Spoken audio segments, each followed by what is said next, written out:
आणि दरम्यान एक मोठी बातमी येते दिल्लीतनं. एकनाथ शिंदे आज पंतप्रधान नरेंद्र मोदी आणि अमित शहांची भेट घेणार आहेत. आज दुपारी 1 वाजता अमित शहांच्या भेटीला शिंदे जातील असं कळतंय आणि अमित शहांच्या भेटीनंतर नरेंद्र मोदींची ते भेट घेणार आहेत असंही कळतंय.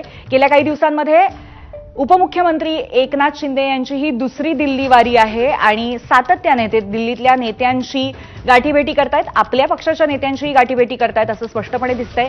आगामी स्थानिक स्वराज्य संस्थांच्या निवडणुका आणि त्याचबरोबर काही बाबतीमध्ये शिवसेनेची असलेली नाराजी या पार्श्वभूमीवरती या बैठका अतिशय महत्त्वाच्या असतील. किंबहुना परिणय फुके यांनी केलेल्या शिवसेनेबद्दलच्या विधानानंतर असलेली नाराजी सुद्धा एक महत्त्वाची घडामोड आहे या पार्श्वभूमीवर.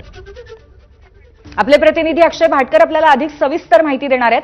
अक्षय, आज होणारी एकनाथ शिंदे आणि मोदी आणि शहा यांच्यातली भेट, त्याचं महत्त्व काय आहे आणि कशा पद्धतीने एक वेगळी दिशा राजकारणाला मिळण्याची शक्यता आहे? जर आपण पाहिलं तर कालच एकनाथ शिंदे हे रात्री दिल्लीला पोहोचलेले आहेत आणि काल त्यांनी आराम केल्याच्या नंतर आज दुपारी 1 वाजता एक महत्वाची त्यांची बैठक आहे. ही बैठक थेट अमित शहा जे गृहमंत्री आहेत तर त्यांच्याबरोबर असणार आहे आणि अमित शहा यांच्या निवासस्थानी ही बैठक होईल अशी सूत्रांनी आपल्याला माहिती दिलेली आहे.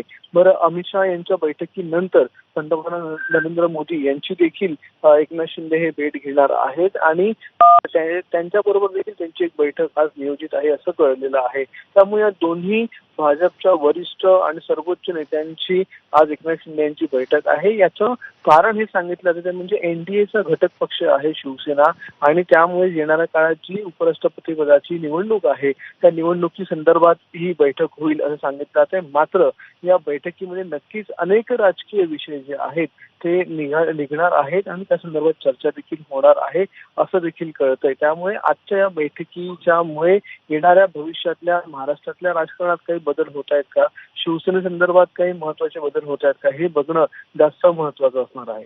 नक्कीच अक्षय, धन्यवाद आपण दिलेल्या माहितीबद्दल.